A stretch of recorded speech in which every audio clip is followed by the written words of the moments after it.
Hello everyone, welcome to study. क्या हाल चाल, कैसे आप सभी। आशा करता हूँ आप सभी अच्छे होंगे और स्वागत करता हूँ मैं आप सभी का आपके इस यूट्यूब चैनल पे।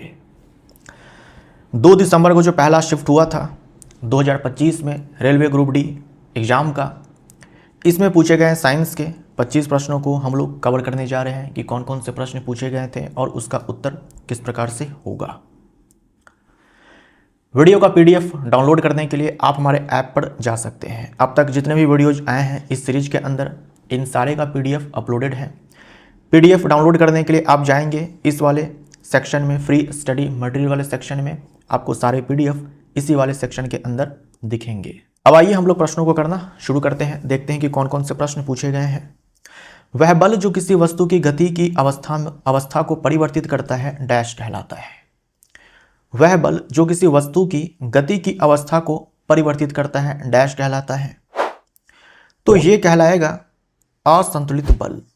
डी ऑप्शन राइट आंसर हो जाएगा। जैसे मान लीजिए कि ये कोई गाड़ी है और ये गाड़ी ना एक नियत वेग से, नियत वेग में जब बोलता हूं मतलब कि दिशा भी नियत है और जो चाल है वो भी नियत है। मान लीजिए कि जो वेग है वो वेग है 10 मीटर पर सेकेंड, ठीक है ना। वेग नियत है, वेग नियत है, वेग नियत है मतलब ना तो दिशा में परिवर्तन यहां पर हो रहा है और ना ही चाल में परिवर्तन हो रहा है। अब मान लीजिए कि आप इस कार पर आप इधर से 100 न्यूटन का फोर्स लगाते हैं और इसी कार पर आप इधर से भी 100 न्यूटन का फोर्स लगाते हैं। तो मुझे एक बात बताओ, क्या वेग में परिवर्तन होगा या नहीं होगा। ये जो गति की अवस्था है कि वेग नियत है, क्या इसमें परिवर्तन होगा या नहीं होगा। नहीं होगा। क्यों नहीं होगा?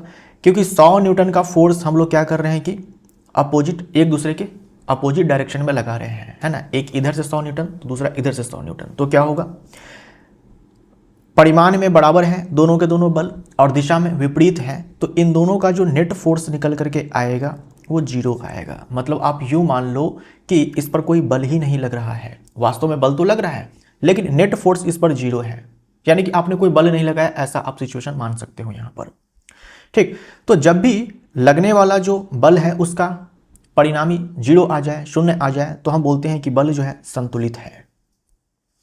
तो अगर आप किसी वस्तु पर संतुलित बल लगाते हैं तो अगर वो वस्तु रेस्ट में है तो वो रेस्ट में ही रहेगी, या फिर अगर वो नियत वेग से गतिशील है तो नियत वेग से ही वो गतिशील रहेगी।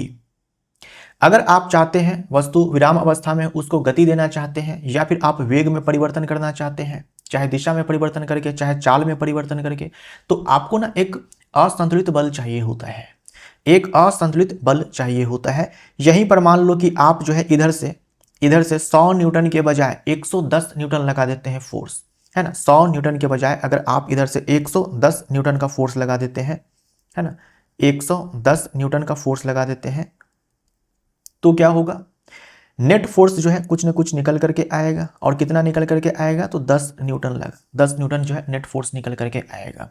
क्योंकि आप इधर से 110 न्यूटन फोर्स लगा रहे हैं, इधर से 100 न्यूटन लगा रहे हैं, तो इधर का 100 न्यूटन और इधर का 100 न्यूटन एक दूसरे को कैंसिल आउट कर देंगे। बचेगा इधर का 10 न्यूटन जो कि इस डायरेक्शन में नेट बनेगा, नेट जो है इस डायरेक्शन में बनेगा 10 न्यूटन। तो इस 10 न्यूटन बल के कारण जो है वेग में परिवर्तन हो जाएगा, ठीक। तो ये जो 10 न्यूटन आया ये नेट फोर्स निकल करके आया और हम बोलेंगे कि ये असंतुलित बल है। 10 न्यूटन का जो है असंतुलित बल लगा है, यानी इसको बैलेंस करने वाला इधर से कोई फोर्स नहीं है, ठीक। तो जब भी असंतुलित बल लगता है ना तो वहां पर नेट फोर्स जो है वो जीरो नहीं मिलेगा, आपको नेट फोर्स नहीं मिलेगा, नेट फोर्स जीरो नहीं मिलेगा। और इसी को हम लोग असंतुलित बल बोलते हैं और यही चाहिए होता है गति की अवस्था में परिवर्तन करने के लिए। और संतुलित बल का मतलब होता है कि पिंड पर लगने वाला जो कुल बल है उसका परिणामी कितना आएगा, जीरो आएगा, ठीक। तो इस प्रश्न का उत्तर हो जाएगा डी, डी हमारा राइट आंसर हो जाएगा। मानव मस्तिष्क का मुख्य विचारक भाग कहां स्थित होता है, यानी मानव मस्तिष्क का कौन सा भाग है जो शामिल होता है हमारे डिसीजन लेने में, या फिर जो हम सोच समझ करके काम करते हैं, वो भाग कहां स्थित होता है। मस्तिष्क कौन सा भाग है जो सोचने का काम करता है ना। तो मस्तिष्क का मुख्य सोचने वाला भाग ना अग्र मस्तिष्क होता है। जो काम भी हम सोच समझ करके करते हैं, है ना, आप कहाँ जाएंगे, है ना, आप क्या बोलने वाले हैं, क्या लिखने वाले हैं, किधर जाने वाले हैं, है ना, कौन सा गाना आप गाने वाले हैं, क्या लिखने वाले हैं, जो भी काम आप सोच समझ करके करते हैं, विचार करके करते हैं, वो सारे ही नियंत्रित किए जाते हैं अग्र मस्तिष्क के द्वारा। अग्र मस्तिष्क के द्वारा। मानव मस्तिष्क के 3 भाग होते हैं। पहला होता है अग्र मस्तिष्क फोर ब्रेन। दूसरा होता है मध्य मस्तिष्क मिड ब्रेन। और तीसरा होता है पश्च मस्तिष्क यानी कि हैंड ब्रेन। ठीक। अग्र मस्तिष्क का जो प्रमुख भाग है वो है प्रमस्तिष्क। मानव मस्तिष्क का सबसे बड़ा भाग जो होता है वो प्रमस्तिष्क ही होता है, या फिर आप अग्र मस्तिष्क बोल दो। प्रमस्तिष्क अग्र मस्तिष्क का ही भाग है। इसे इंग्लिश में सेरिब्रम बोलते हैं, है ना, सेरिब्रम। तो ये जो प्रमस्तिष्क है या फिर ये जो अग्र मस्तिष्क है, यही मुख्य सोचने वाला भाग है। जो भी काम हम सोच समझ करके करते हैं वो सारे जो है इसी के द्वारा निर्णय लिए जाते हैं, अग्र मस्तिष्क के द्वारा। ठीक। ये जो पश्च मस्तिष्क है इसके 3 पार्ट्स होते हैं, 3 भाग होते हैं इसमें, पॉन्स, मेडुला और अनुमस्तिष्क। Pond's, medulla, अनुमस्तिष्क। जब आप सड़क पर चल रहे होते हैं 2 पैरों पर तो आप आराम से सीधी रेखा में चल लेते हैं। आप साइकिल चलाते हैं, बाइक चलाते हैं तो आप बैलेंस करते हुए चला लेते हैं। इसके पीछे रोल इस अनुमस्तिष्क का होता है। एक व्यक्ति जब ज़्यादा शराब पी लेता है तो लड़खड़ाने लगता है क्योंकि अनुमस्तिष्क उसका ढंग से काम नहीं करता है। और जो अनैच्छिक क्रियाएं होती है जो बिना सोचे समझे हम करते हैं, जैसे खांसना है, छींकना है, श्वसन दर है ना, जो दिल का धड़कना है, उल्टी का आना है, ये सब बिना सोचे समझे ही हम करते हैं। तो ये मेडुला के द्वारा जो है कंट्रोल किया जाता है। तो अनैच्छिक क्रिया जो है मुख्य रूप से इसी मेडुला के द्वारा कंट्रोल किया जाता है। ठीक। बी हमारा राइट आंसर हो जाएगा। इस प्रश्न का उत्तर बी हो जाएगा। कभी कभी आपसे पूछ लिया जाता है कि हमारे मानव मस्तिष्क का कौन सा भाग है जिससे ये जो मेरुरज्जु है, जो स्पाइनल कॉर्ड है, जो मेरुरज्जु है, स्पाइनल कॉर्ड है, वो कनेक्ट होता है। तो आपका आंसर क्या हो जाएगा? आपका आंसर हो जाएगा ये मेडुला। राइट। निम्नलिखित में से कौन सा फ्लोरीन कार्बन अपरूप का रासायनिक सूत्र है? तो कार्बन के जो मुख्य अपरूप होते हैं उसमें है हीरा, ग्रेफाइट, है ना, हीरा, ग्रेफाइट, ये फ्लोरीन, इसी को हम लोग बकमिंस्टर फ्लोरीन बोलते हैं। C60 हो जाएगा, है ना, C60 हो जाएगा, यानी C60 यानी कि डी ऑप्शन हमारा राइट आंसर होगा। डी ऑप्शन राइट आंसर हो जाएगा, यानी कि 60 कार्बन के परमाणु होते हैं और जो इसकी संरचना होती है फुटबॉल की जैसी होती है ना, फुटबॉल लाइक स्ट्रक्चर, फुटबॉल की जैसी इसकी संरचना होती है। पादप में जाइलम और फ्लोएम ऊतकों के प्राथमिक कार्य क्या है? ज से जाइलम और ज से जल, फ से फ्लोएम और फ से फूड। तो जाइलम का काम होता है जल का स्थानांतरण करना, है ना, जल का परिवहन बोल सकते हो, है ना, वाटर ट्रांसपोर्टेशन। और जब जल का स्थानांतरण होता है, जल का परिवहन होता है, तो उसके साथ जल में घुल करके ये खनिज भी जो है वो परिवहन करते हैं। और फ्लोएम का काम होता है भोजन का परिवहन करना। ए हमारा राइट आंसर हो जाएगा। पत्तियों में जो फोटोसिंथेसिस से खाना बनता है उससे प्लांट के अलग अलग पार्ट्स में पहुंचाने होते हैं। ये पहुंचाने का काम जो है ये फ्लोएम के द्वारा किया जाता है। पौधे मिट्टी से जल का अवशोषण करते हैं परासरण के जरिए, और ये जल का जो अवशोषण किया जाता है उसके बाद पत्तियों तक, है ना, पत्तियों तक उस जल को पहुंचाया जाता है। और साथ में मिट्टियों से जो खनिज का अवशोषण होता है उन सारे को पत्तियों तक पहुंचाया जाता है इसी जाइलम के जरिए, है ना। जाइलम और फ्लोएम ये दोनों के दोनों जो होते हैं ना, ये जटिल अस्थायी ऊतक होते हैं, है ना, कॉम्प्लेक्स परमानेंट टिश्यू होते हैं। ए हमारा राइट आंसर हो जाएगा। ठीक, ए हमारा राइट आंसर हो जाएगा। 720 किलोमीटर पर आवर की चाल से चल रही एक कार ब्रेक लगाने के 4 सेकंड बाद रुक जाती है ना। एक कार चल रही थी, ब्रेक लगाया गया, कार जो इस स्पीड से चल रही थी, ब्रेक लगाया गया, ब्रेक लगाने के 4 सेकंड बाद कार जाकर के रुक जाती है।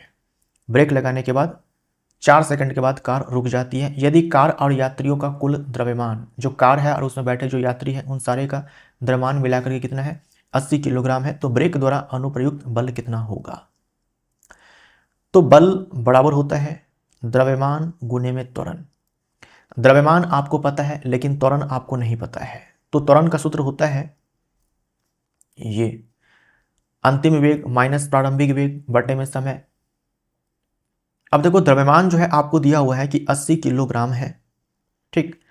अंतिम वेग तो 0 हो जाएगा क्योंकि कार जो है लास्ट में जाकर के रुक जाती है, अंतिम वेग 0 हो जाएगा, माइनस प्रारंभिक वेग देखो 720 किलोमीटर पर आवर है।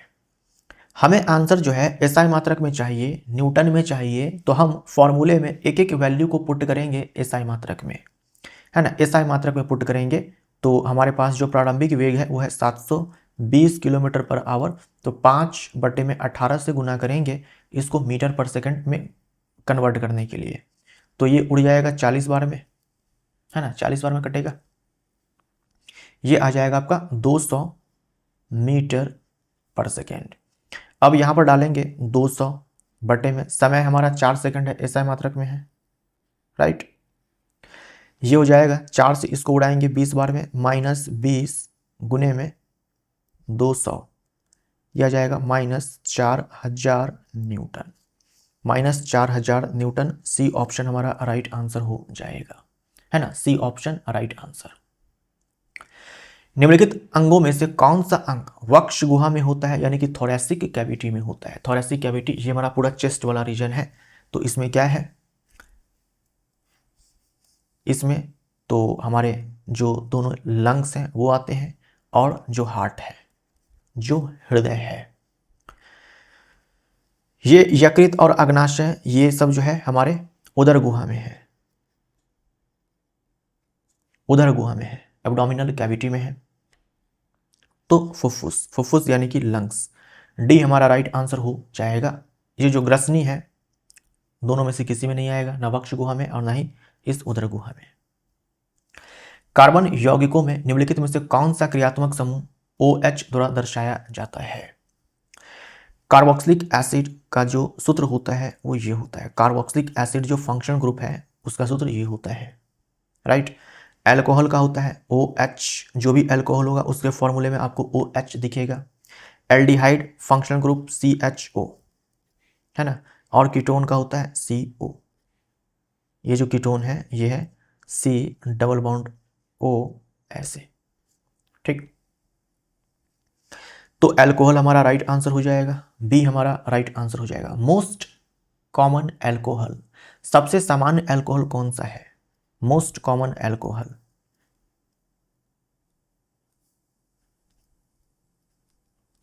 मोस्ट कॉमन एल्कोहल कौन सा है? एथेनॉल। इसका फॉर्मूला होता है CH3CH2OH, इसी को हम लोग ऐसे लिख देते हैं C2H5OH। ये सबसे सामान्य एल्कोहल है ना, सबसे सामान्य एल्कोहल है, बी हमारा राइट आंसर हो जाएगा। गोलीय लेंस के संबंध में निम्नलिखित में से कौन सा कथन सही नहीं है? कौन सा कथन सही नहीं है? अवतल लेंस में भी 2 वक्रता केंद्र होते हैं, सही है। अवतल लेंस में भी 2 वक्रता केंद्र होते हैं, अवतल लेंस में भी 2 वक्रता केंद्र होते हैं, और उत्तल लेंस में भी 2 वक्रता केंद्र होते हैं, है ना। गोलीय लेंस में 2 वक्रता केंद्र होते हैं, है ना।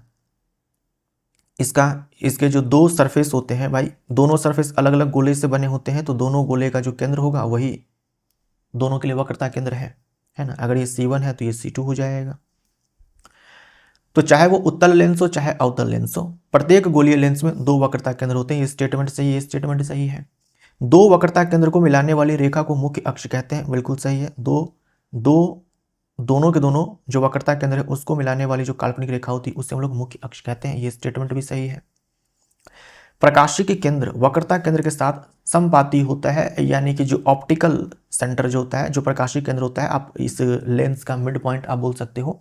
कहा जा रहा है कि जो प्रकाशिकी केंद्र है और जो वक्रता केंद्र है वो एक ही जगह पर लाई करते हैं, ऐसा नहीं है भाई कहाँ वक्रता केंद्र और कहाँ प्रकाशीय केंद्र और कहाँ वक्रता केंद्र, ये दोनों अलग अलग पॉइंट्स हैं, ना कि एक ही पॉइंट्स हैं, है ना। इस स्टेटमेंट का मतलब कि वक्रता केंद्र और प्रकाशीय केंद्र दोनों एक ही पॉइंट है, ऐसा नहीं है। ये स्टेटमेंट गलत हो जाएगा, बी ऑप्शन राइट आंसर हो जाएगा। निम्नलिखित में से कौन सा जीव के ऊतक का उदाहरण नहीं है, फिर से पूछा नहीं है ना, नहीं है। तो अस्थि यानी कि बोन अपने आप में एक संयोजी ऊतक है, रुधिर अपने आप में एक संयोजी ऊतक है, पेशी अपने आप में एक प्रकार है ऊतक का, ठीक। न्यूरॉन, न्यूरॉन ये ऊतक नहीं है लेकिन ऊतक का एक भाग तो है ना, ये खुद ऊतक नहीं है लेकिन ऊतक का एक भाग है। जो नर्वस टिश्यू होता है, तंत्रिका ऊतक है ना, जो तंत्रिका ऊतक है, नर्वस टिश्यू है, इसमें आपके आते हैं ब्रेन, स्पाइनल कॉर्ड यानी कि मेरुरज्जु, ब्रेन यानी कि मस्तिष्क, और न्यूरॉन्स। तो ये जो न्यूरॉन है ये नर्वस टिश्यू का पार्ट है, ना कि खुद एक ऊतक है। बी हमारा राइट आंसर हो जाएगा। जब H+ आयनों की सांद्रता बढ़ती है, जब H+ आयनों की सांद्रता बढ़ती है तो विलयन के pH पर क्या प्रभाव पड़ता है। pH और H+ आयन की जो सांद्रता होती है इसमें उल्टा संबंध होता है, बस हो गया, ठीक। तो H+ आयन की सांद्रता अगर बढ़ती है तो pH घटती है ना, pH घटने से जो अम्लीय प्रकृति है वो बढ़ती है। तो H+ आयन की सांद्रता बढ़ेगी, pH जो है कम हो जाएगा। बी ऑप्शन राइट आंसर हो जाएगा, बी ऑप्शन राइट आंसर हो जाएगा। सामान्य परिस्थितियों में मानव महिला शरीर में निषेचन के बाद भ्रूण को कहां रोपित किया जाता है। तो शुक्राणु और अंडाणु का जो मिलन होता है उसी को हम लोग निषेचन बोलते हैं। ये जो निषेचन की प्रक्रिया है ये कहाँ होती है भाई, ये ओविडक्ट में, है ना। अंडवाहिनी नलिका या इसी को डिंबवाहिनी नलिका, इसी को फैलोपियन ट्यूब कहते हैं, है ना, फैलोपियन ट्यूब कहते हैं। और जब निषेचन हो जाता है तो भ्रूण का निर्माण होता है, भ्रूण का निर्माण होता है, एम्ब्रियो बनता है और ये जाकर के इम्प्लांट होता है कहाँ जाकर के, गर्भाशय की भित्ति में, है ना, गर्भाशय की भित्ति में, यूट्रस लाइनिंग। ए हमारा राइट आंसर हो जाएगा, ए हमारा राइट आंसर हो जाएगा। ये जो अंडाशय है ना, अंडाशय, इसी से अंडे का निर्माण होता है, इसी से एग का निर्माण होता है, अंडे का निर्माण होता है। और संभोग के बाद जो है शुक्राणु आता है और इसके साथ निषेचन करता है, ठीक। इसी प्रक्रिया को निषेचन कहा जाता है और ये ओविडक्ट में होता है, ओविडक्ट में होता है। ये जो अंडाशय है इसी से एस्ट्रोजन हार्मोन भी सिक्रेट करता है और इसी से प्रोजेस्टेरॉन हार्मोन भी सिक्रेट करता है। आप बोल सकते हो एक लड़की को जो जवान बनाने वाला हार्मोन है वो एस्ट्रोजन है, और पुरुष के अंदर एक लड़का को जवान बनाने वाला जो हार्मोन है वो है टेस्टोस्टेरोन। ए हमारा राइट आंसर हो जाएगा। पदार्थ की निम्नलिखित में से किस अवस्था में कणों की तीव्र यादृच्छिक गति सबसे अधिक होती है। कणों के पास गति यानी कि गतिज ऊर्जा के बारे में मेनली यहां पर कहा जा रहा है। सबसे ज्यादा जो एनर्जी है पदार्थ के पास किस अवस्था में होती है ना। अगर हम एनर्जी की बात करते हैं, ऊर्जा की बात करते हैं, तो सबसे ज्यादा, सबसे कम सॉलिड में होता है, उससे ज्यादा लिक्विड में होता है, और उससे भी ज्यादा गैस में होता है, और इससे भी ज्यादा प्लाज्मा स्टेट में होता है, प्लाज्मा स्टेट में होता है। इन सारे में डी ऑप्शन हमारा राइट आंसर हो जाएगा, है ना, डी ऑप्शन हमारा राइट आंसर हो जाएगा। ऑक्सीकरण को किस रूप में परिभाषित किया जाता है। ऑक्सीकरण का कोई संबंध नहीं है प्रोटॉन से और न्यूट्रॉन से। इलेक्ट्रॉन के लाभ यानी इलेक्ट्रॉन को प्राप्त करना, जैसे मान लीजिए कि क्लोरीन है ना, ये एक इलेक्ट्रॉन को एक्सेप्ट करता है, इसके ऊपर एक माइनस चार्ज आएगा, ठीक। तो हम बोलेंगे क्लोरीन का क्या हो गया। अच्छा, ऑक्सीकरण पूछा है ना, ऑक्सीकरण, तो इसे हम लोग इलेक्ट्रॉन का लाभ यानी कि इसे हम अवकरण बोलते हैं, अपचयन बोलते हैं। ऑक्सीकरण हो जाएगा इलेक्ट्रॉन की हानि, तो इसे हम लोग क्या बोलेंगे, अवकरण बोलेंगे, अवकरण बोलेंगे इलेक्ट्रॉन को प्राप्त करना, इलेक्ट्रॉन का लाभ, इलेक्ट्रॉन का ग्रहण। ठीक, ये सोडियम है। अगर ये एक इलेक्ट्रॉन का त्याग करता है तो एक प्लस चार्ज इसके ऊपर आएगा। तो पहले इसके ऊपर कोई आवेश नहीं था, अब ऋणात्मक आवेश है ना। तो अगर 0 से माइनस में जाए तो समझ जाना कि अवकरण हुआ है। यहाँ पर सोडियम के ऊपर कोई आवेश नहीं है, यहाँ पर एक प्लस चार्ज है। तो 0 से अगर धन आवेश 0 से धनात्मक की तरफ जाए, है ना, 0 से धनात्मक की तरफ जाए, यानी कि जो ऊपर में ये ऑक्सीकरण संख्या है या फिर आवेश है, अगर वो 0 से प्लस में जाता है, 0 से प्लस में जाता है तो इसे हम लोग ऑक्सीकरण कहते हैं, है ना। प्लस में जाने का मतलब इलेक्ट्रॉन का त्याग हुआ है। जब इलेक्ट्रॉन एटम से बाहर निकलता है तो ही जाकर के पॉजिटिव चार्ज आता है। तो इलेक्ट्रॉन का अगर त्याग हो जाए, इलेक्ट्रॉन का अगर त्याग हो जाए या फिर इलेक्ट्रॉन का हानि हो तो इसे हम लोग ऑक्सीकरण बोलते हैं, यानी कि ऑक्सीडेशन, यानी कि उपचयन। सी ऑप्शन हमारा राइट आंसर हो जाएगा, सी ऑप्शन राइट आंसर हो जाएगा। तो यहाँ इलेक्ट्रॉन का लाभ हुआ है, ये ध्यान दीजिएगा, इलेक्ट्रॉन का लाभ हुआ है और यहाँ इलेक्ट्रॉन की हानि हुई है। इलेक्ट्रॉन का लाभ यानी कि अवकरण, रिडक्शन। निम्नलिखित में से कौन सी पेशीय संरचना वक्रता को संशोधित करने, निम्नलिखित में से कौन सी पेशीय संरचना वक्रता को संशोधित करने और इस प्रकार रेशेदार जेली जैसे नेत्र लेंस की फोकस दूरी को बदलने के लिए उत्तरदायी है?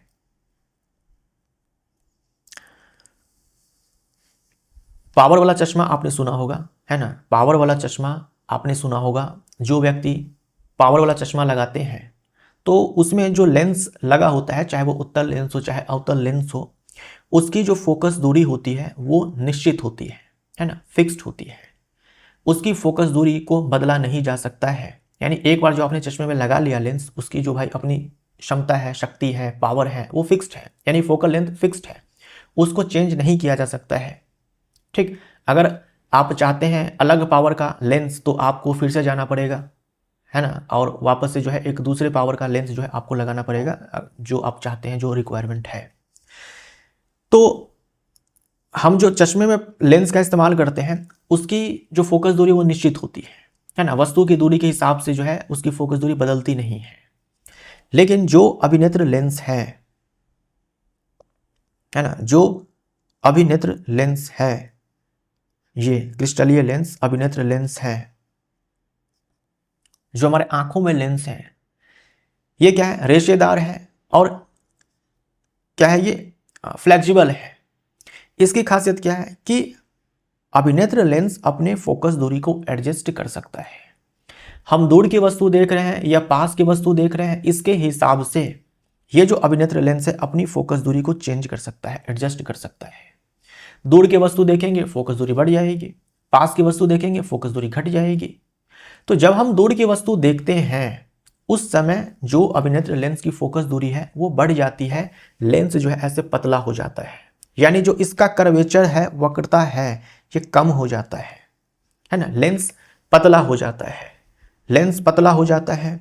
और जब हम नज़दीक की वस्तु देखते हैं तो फोकस दूरी घट जाती है, लेंस मोटा हो जाता है, कर्वेचर जो है बढ़ जाता है, वक्रता जो है ये बढ़ जाती है। इस प्रकार जो है फोकल लेंथ में जो है एडजस्टमेंट होता है। दूर की वस्तु देख रहे हैं, पास की वस्तु देख रहे हैं, तो लेंस को पतला मोटा करके, कर्वेचर को बढ़ा घटा करके जो है फोकल लेंथ को एडजस्ट किया जाता है। और ये सब करने में जो है, या फिर इन सारे ही चीज़ों के पीछे जिम्मेवार है ये पक्षमाभी पेशियाँ। पक्षमाभी पेशियाँ, जब हम दूर की वस्तु देखते हैं ना, ये शिथिल हो जाती है, लेंस पतला हो जाता है, कर्वेचर कम हो जाता है। जब हम पास की वस्तु देखते हैं ये सिकुड़ जाती है, कॉन्ट्रैक्ट कर जाती है, लेंस मोटा हो जाता है ना, कर्वेचर जो है ज़्यादा हो जाता है, और पास की वस्तु हमें साफ साफ दिखाई पड़ती है। तो इसे हम लोग बोलते हैं समंजन क्षमता, कि लेंस के पास ये समंजन क्षमता है फोकल लेंथ को एडजस्ट करने की, जो वस्तु दूरी है उसके हिसाब से। ठीक, और ये कर पाते हैं अभिनेत्र लेंस पक्षमाभी पेशियाँ सिलियरी मसल के कारण। जैसे जैसे उम्र बढ़ती है उसके हिसाब, उस जैसे उम्र बढ़ती है वैसे वैसे जो है ये पक्षमाभी पेशियाँ हैं या फिर ये जो अभिनेत्र लेंस है ये हार्ड होता चला जाता है, जिससे फोकल लेंथ में एडजस्टमेंट जो है वो नहीं हो पाता है, जिससे खास करके बूढ़े व्यक्तियों को जो है दूर की वस्तु या फिर पास की वस्तु देखने में प्रॉब्लम होती है। इसके पीछे कारण ये है क्योंकि जो इसकी क्षमता है पक्षमाभी पेशियाँ के पास सिकुड़ने की, है ना, शिथिल होने की, ये सब खत्म होने लगती है, अभिनेत्र लेंस भी हार्ड होने लगता है।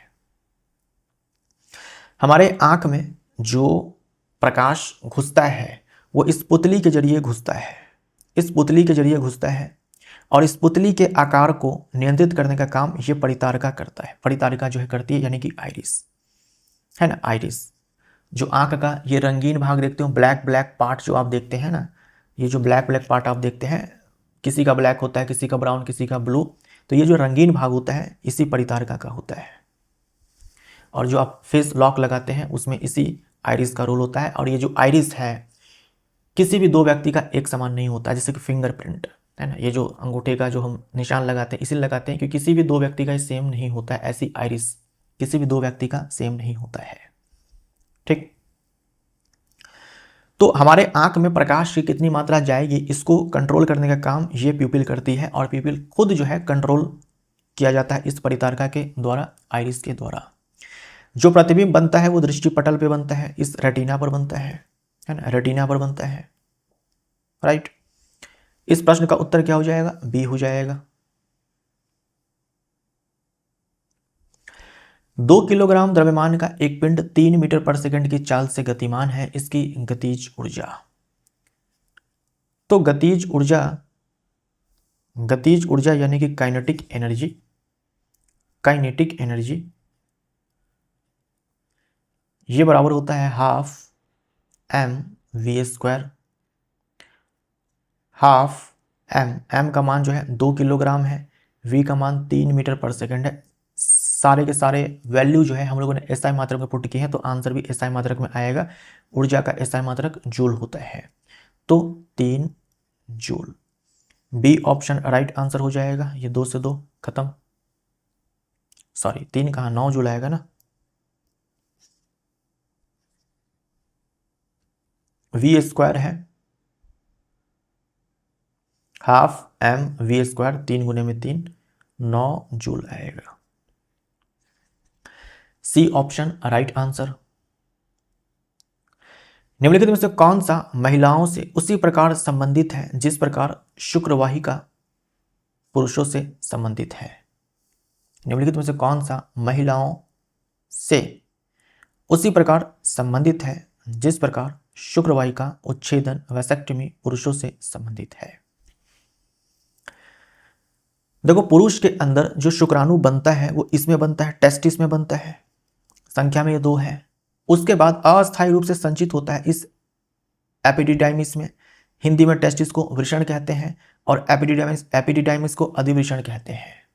फिर जब यहाँ से वीर्य बाहर आता है, यहाँ से जब वीर्य बाहर आता है, चाहे हस्तमैथुन चाहे संभोग के दौरान, तो इस वीर्य में शुक्राणु होता है, इसी वीर्य में शुक्राणु होता है। और यही शुक्राणु जब महिला के शरीर के अंदर जाता है ना, योनि से होते हुए, ग्रीवा से होते हुए ओविडक्ट में, जो अभी आपने देखा था ओविडक्ट, फॉलोपियन ट्यूब में, वहीं पर निषेचन होता है और उसके बाद महिला जो है प्रेग्नेंट होती है। तो ये जो शुक्राणु है, ये जो वास डिफरेंस है, वास डिफरेंस, यहाँ देखो ये वास डिफरेंस है, ये वास डिफरेंस से होते हुए ऐसे इस यूरेथ्रा से जो है बाहर निकलता है। अब देखो, पुरुष नसबंदी जो होता है, पुरुष नसबंदी आपने सुना होगा, इसी को हम लोग वैसेक्टमी बोलते हैं, है ना, वैसेक्टमी बोलते हैं इंग्लिश में, पुरुष नसबंदी।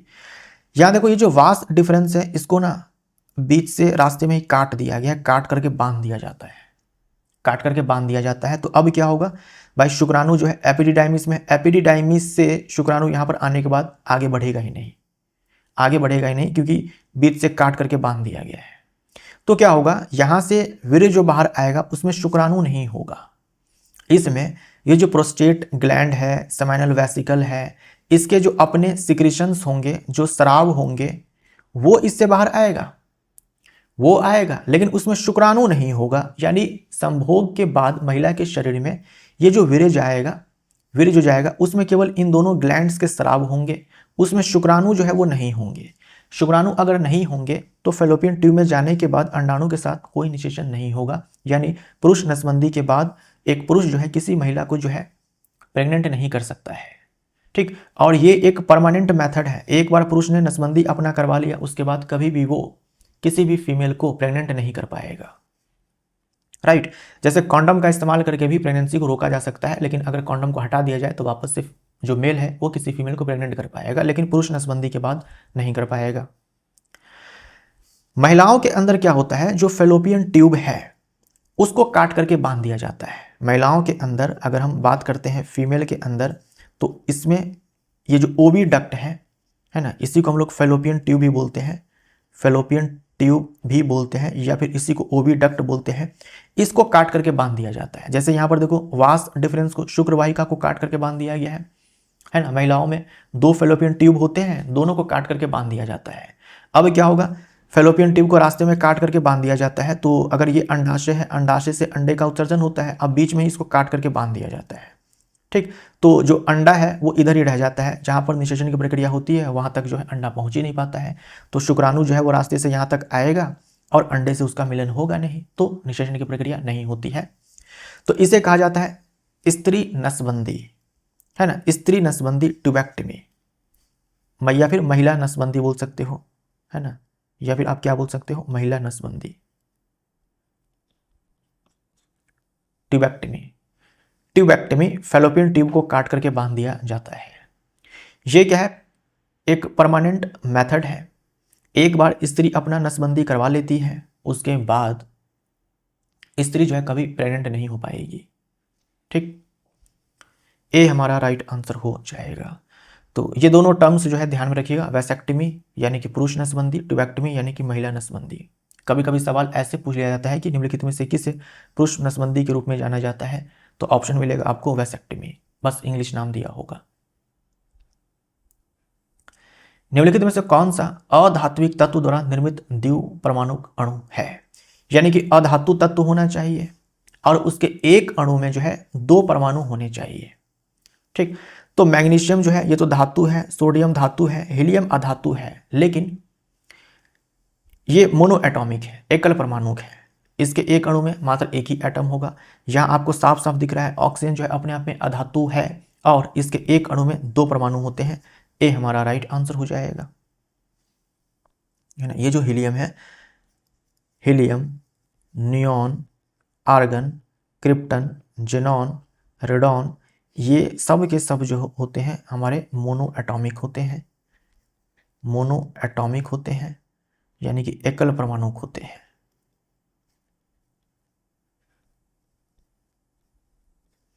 एकल परमाणु होते हैं और ये सब के सब अधातु तत्व हैं और सब के सब गैस है।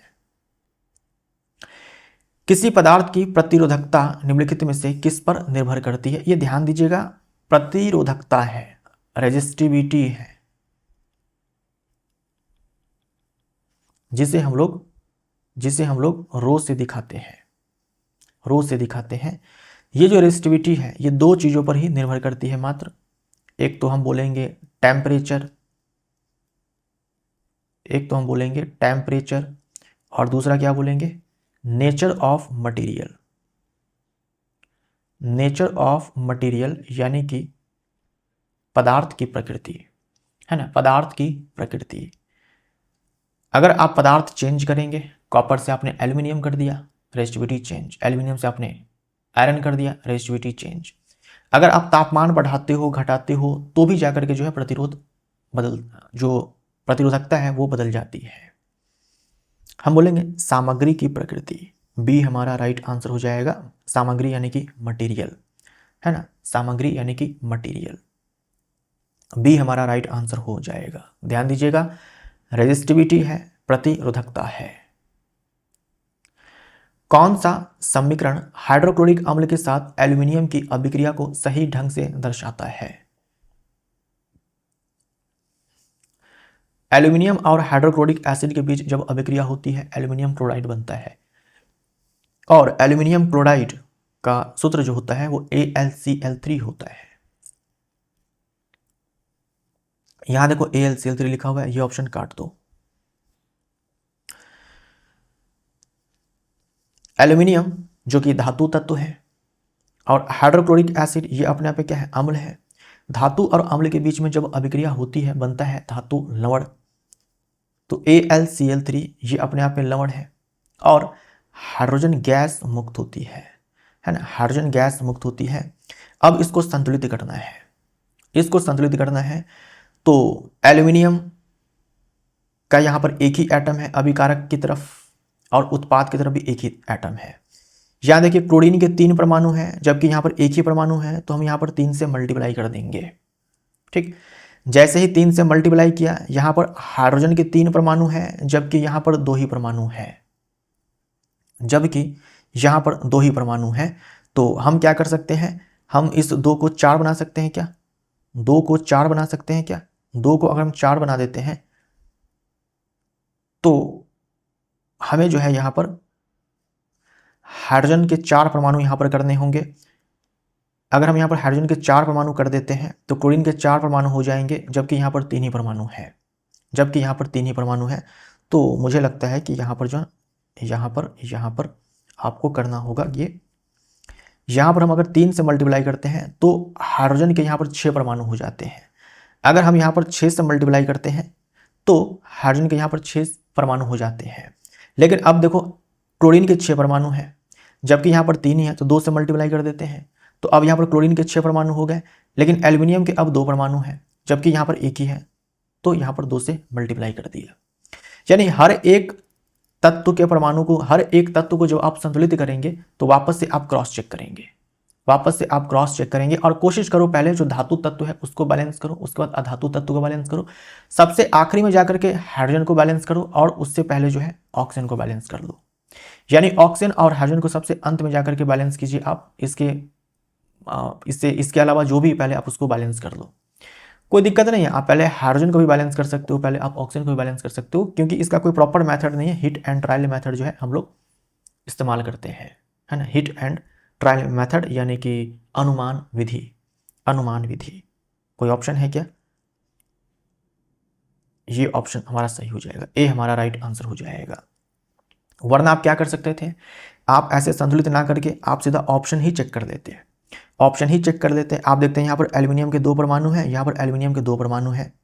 आप देखते हैं यहाँ पर क्लोरीन के 6 परमाणु हैं जबकि यहाँ पर 3 ही है, ये ऑप्शन कट जाता। ठीक, यहाँ पर एल्यूमिनियम का 1 परमाणु, एल्यूमिनियम का 1 परमाणु, क्लोरीन का 3 परमाणु, यहाँ पर क्लोरीन का 1 ही परमाणु है, ये ऑप्शन भी कट जाता।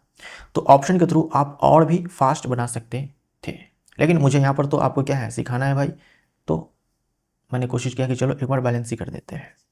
ए हमारा राइट आंसर हो जाएगा। निम्नलिखित में से कौन सा कथन इसको अच्छी तरह से स्पष्ट करता है कि किसी तत्व के समस्थानिकों के रासायनिक गुणधर्म समान होते हैं लेकिन भौतिक गुणधर्म भिन्न होते हैं। जो समस्थानिक होते हैं वो एक ही तत्व के परमाणु होते हैं, समस्थानिक एक ही तत्व के परमाणु होते हैं। जैसे कि हम बात करते हैं कार्बन की, कार्बन का एटॉमिक नंबर 6 होता है, कार्बन का एटॉमिक नंबर 6 होता है। ठीक, लेकिन भाई इसका एक परमाणु है जिसका परमाणु जो द्रव्यमान संख्या वो 12 है और एक है जिसका द्रव्यमान संख्या 14 है। तो यहाँ पर देखो ये एक ही तत्व के 2 अलग अलग परमाणु हैं। भाई एक ही तत्व के परमाणु है इसलिए इनकी परमाणु संख्या एक समान है। ठीक, लेकिन जो द्रव्यमान संख्या है वो अलग अलग है, या फिर आप परमाणु द्रव्यमान बोल दो, ये भी अलग अलग है, इसका 12 है और इसका 14 है। तो जब तक परमाणु संख्या नहीं बदल जाती है तब तक जो रासायनिक गुणधर्म है वो नहीं बदलने वाली है, क्योंकि समस्थानिक एक ही तत्व के परमाणु होते हैं तो इनकी जो परमाणु संख्या होती है वो एक समान होती है, तो रासायनिक गुणधर्म इनके एक समान होते हैं। लेकिन इनके भौतिक गुणधर्म जो है वो बदल जाते हैं। भौतिक गुणधर्म जैसे कि क्वथनांक है, गलनांक है, घनत्व है, द्रव्यमान है, ये बदल जाते हैं। ठीक, तो न्यूट्रॉन की संख्या अलग अलग होने के कारण जो इनका द्रव्यमान है ये अलग अलग हो जाता है। तो हम बोलेंगे कि भौतिक गुणधर्म जो है इनका अलग अलग होता है। जबकि समभारिक आपने सुना होगा, समभारिक के तो रासायनिक गुणधर्म और भौतिक गुणधर्म दोनों ही अलग अलग होते हैं। तो समस्थानिकों की परमाणु संख्या समान होती है लेकिन उनके न्यूट्रॉनों की संख्या भिन्न होती है जो द्रव्यमान जैसे भौतिक गुणों को प्रभावित करती है। डी ऑप्शन हमारा राइट आंसर हो जाएगा। एक सोलेनॉइड चुंबक की तरह व्यवहार करता है क्योंकि एक सोलेनॉइड चुंबक की तरह व्यवहार करता है। तो सोलेनॉइड जो है चुंबक की तरह व्यवहार करता है, एक सोलेनॉइड चुंबक की तरह व्यवहार करता है जब हम उससे धारा प्रवाहित करवाते हैं तो, क्योंकि जैसे ही हम सोलेनॉइड का मतलब ये होता है कि आपके पास तार है, जैसे मान लीजिए आप अपने घर में तार इस्तेमाल करते हैं, कॉपर वायर इस्तेमाल करते हैं, आप क्या करो, उसको ऐसे लपेट दो, ऐसे लपेट दीजिए और फिर क्या करिए, आप इसको बैटरी से कनेक्ट कर दीजिए। जैसे ही आपने बैटरी से कनेक्ट किया, इससे जो है धारा प्रवाहित होगी, है ना, इससे धारा प्रवाहित होगी, और जब किसी चालक से धारा प्रवाहित होती है उसके चारों तरफ चुंबकीय क्षेत्र बनता है ना, चुंबकीय क्षेत्र बनता है, और चुंबकीय क्षेत्र को हम लोग चुंबकीय क्षेत्र रेखा से निरूपित करते हैं। तो यहाँ पर चुंबकीय क्षेत्र रेखाएं आपको दिखाई गई है कि नॉर्थ से निकलती है और साउथ में एंटर करती है ना। चुंबकीय क्षेत्र रेखा दिखाई जा रही है आपको, यानी कि चुंबकीय क्षेत्र यहाँ पर उत्पन्न हो रहा है। तो इसके फेरे में प्रवाहित धारा एक चुंबकीय क्षेत्र उत्पन्न करती है। ये जो हम लोग ऐसे घुमाते हैं इसको हम लोग नंबर ऑफ टर्न्स बोलते हैं, है ना। 1 टर्न, 2 टर्न, 3 टर्न, 4 टर्न, 5, 6, 7, 8, इसमें 8 टर्न्स है, राइट। निम्नलिखित में से प्रजनन की कौन सी विधि जनसंख्या में तीव्र वृद्धि सुनिश्चित करती है? जनसंख्या में तीव्र वृद्धि सुनिश्चित करती है, जनसंख्या में तेजी से वृद्धि जो है एंश्योर करती है। प्रजनन की कौन सी विधि? तो प्रजनन 2 प्रकार के होते हैं, लैंगिक प्रजनन और अलैंगिक प्रजनन। लैंगिक प्रजनन, अलैंगिक प्रजनन दोनों से जनसंख्या में वृद्धि होती है, लेकिन अलैंगिक प्रजनन से बच्चे जो है तेजी से पैदा होते हैं। डी ऑप्शन हमारा राइट आंसर हो जाएगा। गुरुत्वीय त्वरण के संबंध में निम्नलिखित में से कौन सा कथन सही है? ये जी की बात की जा रही है ना, जी की बात की जा रही है, स्मॉल जी की बात की जा रही है। यह गहराई के साथ स्थिर रहता है, गलत हो जाएगा, है ना, गलत हो जाएगा। अगर हम पृथ्वी के सतह पर जी का मान जो है ना वो मैक्सिमम होता है। जैसे जैसे हम पृथ्वी की गहराई में जाएंगे जी का मान कम होता है, और जैसे जैसे हम पृथ्वी की सतह से ऊंचाई पर जाएंगे जी का मान कम होता है। दोनों केस में कम होता है। आप पृथ्वी के गहराई में चले जाओ या फिर पृथ्वी से ऊंचाई पर चले जाओ, जी के मान में कमी आती है। केंद्र में जाते जाते जो है जी का मान 0 हो जाता है। मैक्सिमम जो है पृथ्वी के सतह पर जी का मान होता है, और पृथ्वी के सतह पर भी पोल पे जो है जी का मान मैक्सिमम होता है ना। भाई पृथ्वी के सतह पर इक्वेटर भी है, पोल भी है, उसके बीच का स्थान भी है। तो सबसे ज़्यादा पृथ्वी पर तो सबसे ज़्यादा जी का मान होता ही है, लेकिन पृथ्वी के सतह पर भी सबसे ज़्यादा कहाँ पर होता है? तो पोल पर होता है, यानी कि ध्रुव पर होता है। यह पृथ्वी पर हर जगह समान रहता है, गलत हो जाएगा। यह ऊंचाई के साथ घटता है, सही हो जाएगा। यह पृथ्वी के भीतर जाने पर बढ़ता है, गलत हो जाएगा। सी ऑप्शन राइट आंसर हो जाएगा। वायु में ध्वनि की चाल लगभग 340 मीटर पर सेकंड है। यदि कोई परावर्तक सतह 17 मीटर दूर है तो प्रतिध्वनि को स्रोत तक लौटने में कितना समय लगेगा? प्रतिध्वनि को स्रोत तक लौटने में कितना समय लगेगा? 0.1 second, 0.1 second. D option, B option हमारा राइट आंसर हो जाएगा। आप निकाल सकते हो। जैसे मान लीजिए कि ये ध्वनि का स्रोत है, ये मान लीजिए कि परावर्तक सतह है, इसके बीच की दूरी मान लीजिए कि डी है ना, डी है। अब यहां से ध्वनि ऐसे जाएगी, ठीक, तो जाने में डी डिस्टेंस कवर किया जाएगा और फिर लौट करके आएगी, तभी तो प्रतिध्वनि सुनाई देगा। फिर डी डिस्टेंस से चला जाएगा, यानी जो कुल दूरी है, जो टोटल डिस्टेंस है वो 2D है। ये है टोटल डिस्टेंस। समय बराबर दूरी बटा में चाल। समय अपने को चाहिए, दूरी 2D, और चाल कितनी है? चाल है 340 मीटर पर सेकेंड। तो D के स्थान पर आप 17 मीटर डालेंगे और चाल है 340 मीटर पर सेकेंड, 340 मीटर पर सेकेंड। तो यहां देखो 34/340 है, ये आ जाएगा 1/10 यानी कि 0.01 सेकेंड। बी ऑप्शन हमारा राइट आंसर हो जाएगा। बड़े बांधों और बाढ़ नियंत्रण के संबंध में निम्नलिखित में से कौन सा कथन सत्य है? जो बड़े बांध होते हैं और बाढ़ नियंत्रण के संबंध में निम्नलिखित में से कौन सा कथन सत्य है? बड़े बांध नदी प्रवाह को नियंत्रित करके बाढ़ नियंत्रण में सहायता कर सकते हैं। ए हमारा राइट आंसर हो जाएगा, यही हमारा राइट आंसर हो जाएगा, ए हमारा राइट आंसर। दोस्तों आने वाले रेलवे एग्जाम के लिए अगर आप साइंस की तैयारी मेरे से करना चाहते हैं तो आप हमसे जुड़ सकते हैं रेलवे स्पेशल साइंस के इस बैच में हमारे ऐप के ऊपर। इस कोर्स में कैसा पढ़ाया गया है उसको लेकर के एक डेमो चैप्टर यानी कंप्लीट चैप्टर जो उस कोर्स का ही पार्ट है वो आपको यूट्यूब पर मिल जाएगा, आप उसको देख सकते हैं। अगर आपको मज़ा आए तो आप हमारे इस कोर्स से जुड़ सकते हैं, बैच से जुड़ सकते हैं। इस बैच को ज्वाइन करने के बाद शायद ही आपसे रेलवे के एग्ज़ाम में प्रश्न छूट जाए। तो अगर आप इंटरेस्टेड हैं तो आप इस कोर्स को चेक कर सकते हो। तो दोस्तों इसी के साथ ये वीडियो यहीं पर समाप्त होता है। मिलते हैं अगले वीडियो में। Thank you so much.